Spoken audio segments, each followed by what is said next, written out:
E a gente fala de economia agora. O desemprego atingiu 14 milhões e 100 mil brasileiros no trimestre encerrado em julho. Denise Campos de Toledo, é muita gente, hein? O que a economia brasileira vem tentando fazer para se recuperar da crise?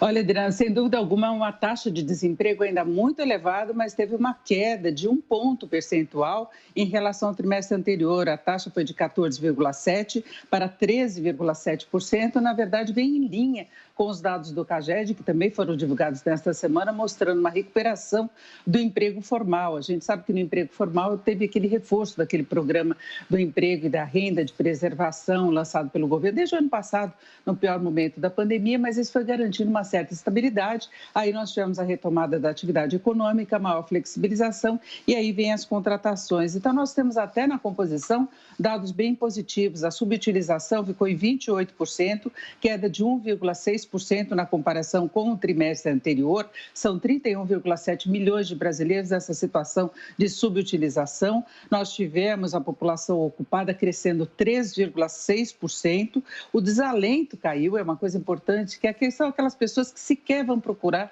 uma colocação dadas as dificuldades do mercado de trabalho, o andamento da economia. O desalento atinge 5,4 milhões de brasileiros, mas caiu 10% sobre o trimestre anterior. Tem a ver com essa flexibilização de atividade. Então, as pessoas começam a retomar o trabalho por conta própria. Nós tivemos aí um recorde, né, 25,2 milhões de pessoas, crescimento de 4,7%.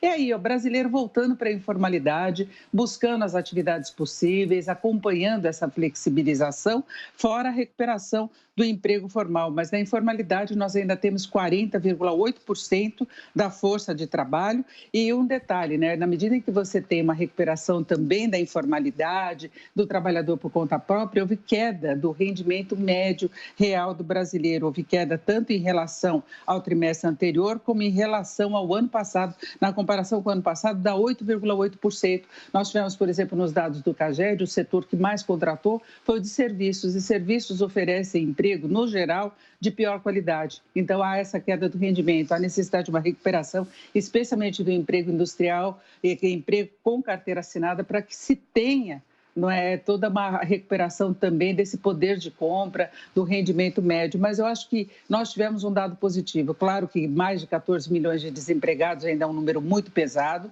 assim como esse contingente todo que continua na informalidade, né, sem qualquer garantia e ganhando menos. Ô Denise, e o Banco Central subiu as estimativas em relação ao PIB e à inflação. Quais são os novos números, as novas previsões, Denise?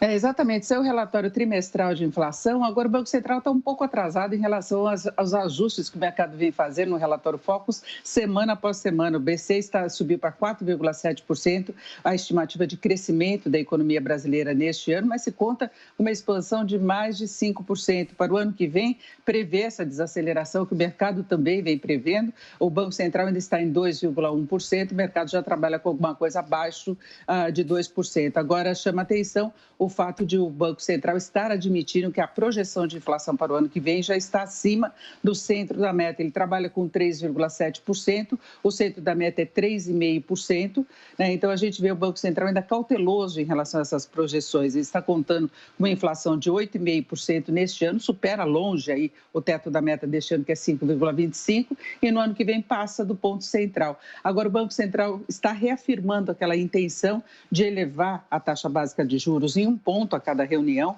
mesmo com essas projeções desfavoráveis, só que ampliando o ciclo total de alta. Então, o mercado passa a prever que a Selic possa chegar no ano que vem a 9,5%, talvez 10%. Nós estamos hoje no fechamento do mês de setembro e foi dos meses mais desafiadores. Nós tivemos aquele auge da crise política em torno das manifestações de 7 de setembro, depois uma acomodação. Nós tivemos todos os problemas relacionados à questão fiscal, tudo isso ainda está em aberto, pode continuar pressionando os negócios também no mês de outubro, além deste fechamento de mês. Agora, no finalzinho de setembro, veio toda essa preocupação com relação à crise de energia no exterior. Tem problemas na China, tem problemas na Europa com o gás, tem a expectativa de corte dos estímulos pelo Banco Central dos Estados Unidos e a inflação, que é um problema global, levando essas mudanças aí das políticas monetárias, enquanto as economias tentam se recuperar. Então, a gente teve um setembro bastante pesado e, por enquanto, o dólar cotado a R$ 5,40. Hoje tem toda aquela disputa para a formação da taxa média, a taxa PETAX de fechamento de mês, é referência para os contratos futuros de dólar, mas é isso, o mercado teve mês dos mais turbulentos, né?